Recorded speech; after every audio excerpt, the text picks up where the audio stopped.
Hello, ladies and gentlemen, and welcome to this week's WWE Raw Recap show brought to you by RP Tubavision.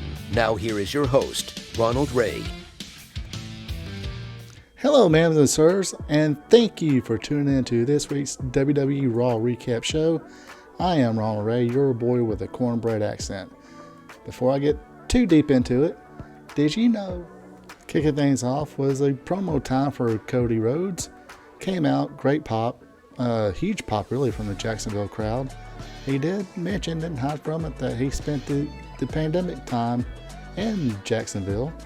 Of course, he didn't mention in AEW, but this say he was there and made some great memories. And of course, that got another great pop. He talked about his Backlash match with Brock Lesnar and hyped up the tournament. He said, "Let's get the tournament started," and that starts Seth Rollins' music. They had a little bit of a face-off, not too much, but they kind of teased a little bit, but kind of like I said, it was more of a tease than it was anything else. Now, how this tournament's going to work, which they did explain, was they're going to have 2 3-way matches. The winner of those matches will face each other later on in the night in a semi-final match, and of course, whoever wins that goes to the Night of Champions. Same thing's going to be happening on SmackDown on Friday. So the first match in the tournament is Seth Rollins versus Damian Priest versus Shinsuke Nakamura. Damian Priest started out handling his business with both Shinsuke and Seth Rollins, but Shinsuke wound up answering back with some strikes. Then Damian got thrown out by Seth Rollins. Rollins and Nakamura were at it for a while. Nakamura, held his own against Rollins, and then started holding his own against Damian Priest.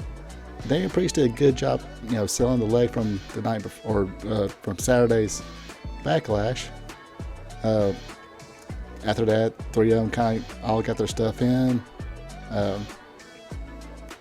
Nakamura would counter a South of Heaven to log in a knee lock, but Seth Rollins out of nowhere hits a frog splash, then a pedigree on Nakamura. That will put Rollins in the semifinals. Good match here, I thought. As a fan, I kind of wanted Shinsuke or Damian, more or less Damian really, to win, but I know it's like, hey, right now, Seth Rollins is probably one of the most popular ones, so you got to have him in there somewhere, semifinals or finals. Wait, no, Josh. After that, there was a little backstage segment. They had the Imperium coming in. They, I guess, interrupt Kevin Owens and Sami Zayn talking. Basically, that sets them up for a match later on tonight. Next match was Mustafa Ali against Otis. Ali trying to do a little stick and moving, but Otis took care of his business. Had everything well in hand and looked like he was going for the Caterpillar or Vader Splash. But he kept on getting distracted by Chad Gable, who wanted him to do it, and Maxine Dupree, who didn't want him to do it, so he kept going back and forth. That would kind of cost him. So when he went charging for Ali, Ali countered, causing Ali to, hit the ring post. Then Ali hit the 450 splash, and that gave him the W. All right, next 3-way match was Cody Rhodes versus Finn Balor versus The Miz. Cody had things in hand in this one. He hit the crossroads on Finn Balor, but The Miz came in, looked like he was about to steal it. Then Cody ran right back in, gave The Miz 3 crossroads. 1, 2, Brock Lesnar pulls Cody out to the floor and gives him an F5. Then he kind of threw him around a little bit, and of course, while this is going on,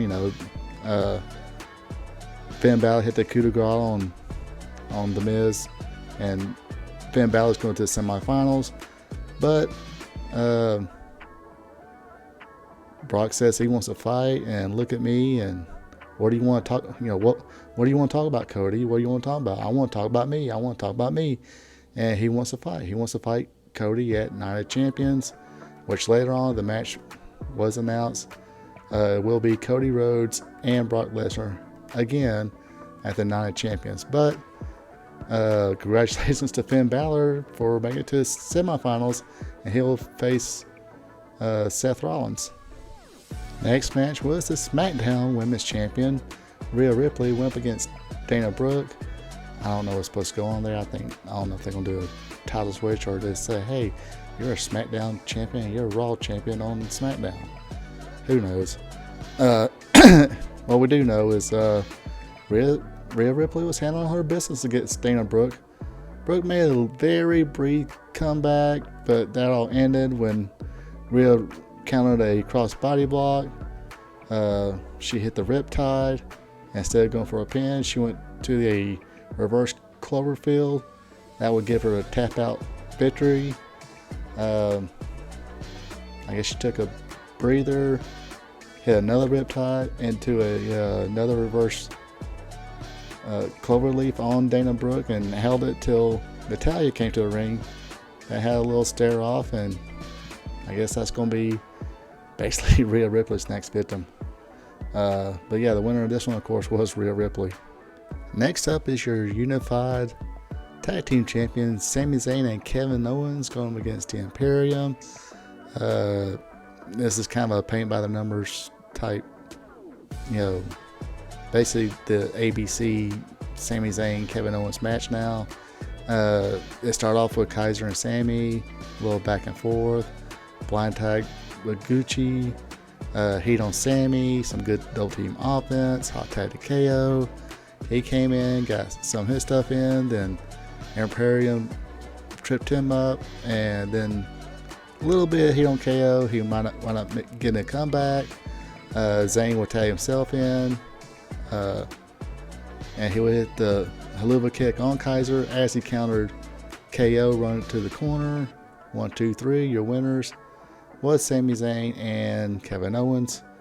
I was hoping Imperium had a pretty good showing, but rather them somehow get a victory. I was hoping it's for the tag titles and Imperium wins. I kind of like them. I just think they're very good. But yeah, I guess hopefully that starts another program,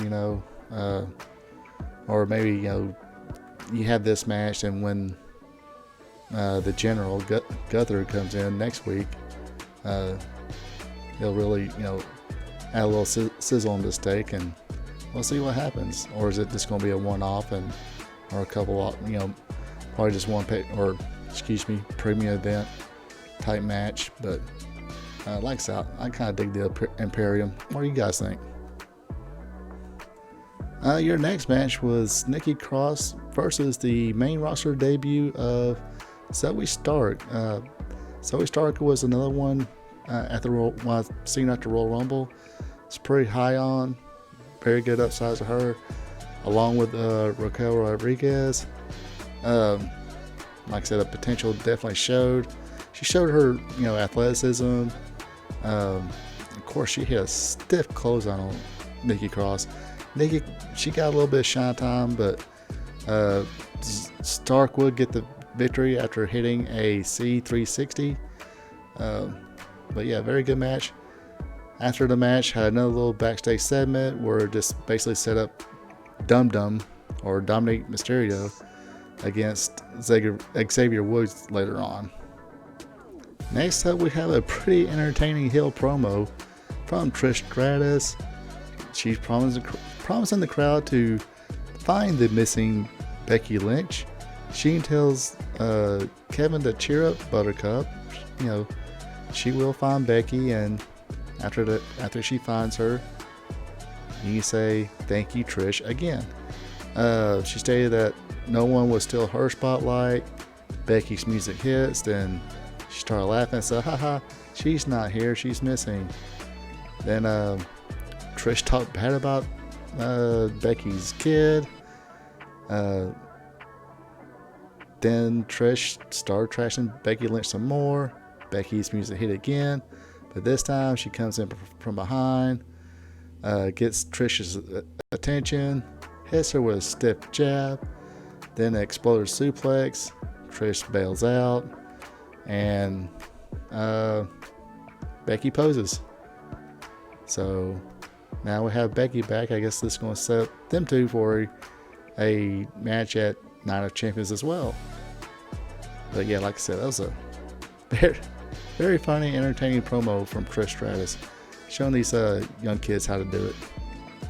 Your next match is Xavier Woods versus Dominique. This match, I guess everybody was kind of taking a break a little bit. From what I was reading, there was a little bit of heat about how the Jacksonville crowd, was very lackluster. But at this point, and that's one thing I've always noticed. I don't mean to get on this soapbox again. It's 3 hours. It's on a Monday. People, got up. The majority of the crowd, I'm pretty sure, got up early, went to work, raced back home, got ready, went to the show. And at that point, people are tired. Anyway, enough of that. We got early shine from Xavier Woods until Dum Dum counter with a corner charge. Backdrop to the outside to the steel steps. Dominic will hit the three amigos. Woods will come back until Dominic hit the jumping elbow smash. Woods came back again, hit a top rope drop kick as Dominic was draped on the ropes.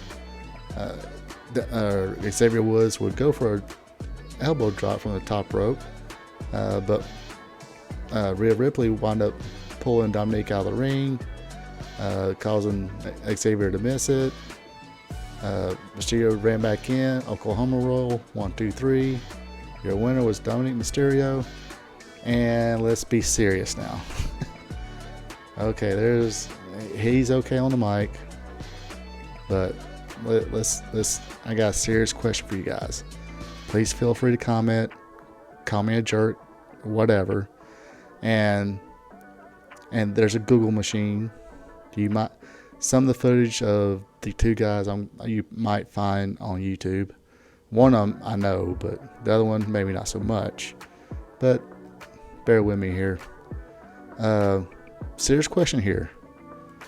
At this point, is Dominic Mysterio more of a George Goulas or a Greg Gagne? Please feel free to comment on the video in the comment section. But like I said, he's going like, is the booze he get really genuine heat, or just, dude, you're not it, dude. We really don't like you, because there's a reason. He is a tag team with his dad. He to keep him in tag teams right now, or whatever. And I've already suggested that they need to send him back to the performance center, or send him to the performance center. I ain't saying, take some steroids, he needs to get huge or anything. Just, tighten up a little bit, or, get his body in better shape, himself in better shape, learn a few more moves, stuff like that. Because eventually this whole Eddie Guerrero thing, people are going to get sick of it and don't want to see it no more. His father probably will retire very soon. The Judgment Day, Mammy thing, Rhea Ripley's going to be a huge star on her own, not without Dominic to, carry her bags. So at a certain point, it's just going to be him and to, hey, sink or swim. So yes, again, the question is, what do people think? Is Dominic Mysterio at this point more of a George Goulas or a Greg Gagne? Let me know. Okay, main event time and the semifinals for the WWE World Heavyweight Championship Tournament. World Championship Tournament. they're knocked the heavyweight out. Anyway, Seth Rollins versus Finn Balor. Some back and forth. Seth got a little bit of advantage until the action spilled outside the ring. Finn would hit a power bomb on Seth against the barricade, just like Seth did to him in the finals to determine the first Universal Champion, which legitimately hurt Finn Balor. And they, went about that. They told a good story at that point. Balor worked on the arm. Seth made a comeback. Hit a pedigree with one arm, but it wasn't enough. But a couple of curb stomps later, Seth Rollins punched his ticket to the finals of the WWE World Title Championship match. It's a good match. Like I said, not surprising. Seth Rollins won. He's probably next to Cody. I can kind of say they're kind of evened up. It's just that annoying song, though. Ugh. I guess if you're in the crowd, it's fun. I'm pretty sure if I was there at the Raw, Seth Rollins came out, I'll probably do the same thing. Play along. It should be fun, if you're in the crowd. But sometimes this sounds annoying.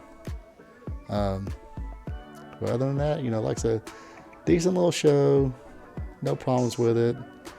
The 3-hour thing, which I, talked about before, crowd wasn't that much into it, but like I said, I always notice within an hour and a half, 2 hours into it, people are kind of spent. That's going to happen. Kind of looking forward to SmackDown. I believe I'm going to try to start doing SmackDown recap shows later, so if you are one of my subscribers and watch my shows regularly, I'll give you something to look forward to. It's going to be a little my 2-cent opinions on SmackDown as well. I think that's what I'll title the show, my 2-cent opinions on SmackDown. Anyway, I hope you guys have a good rest of the week. Have a good one, and take care. We here at RP Tube Vision would like to thank you for tuning in. Don't forget to like, subscribe, and share. Also check out friends of the show Ecolife Natural for home-crafted candles, hand cloth, and other home and personal goods. Look them up on Facebook. Link will be available below the video. That is Ecolife Natural.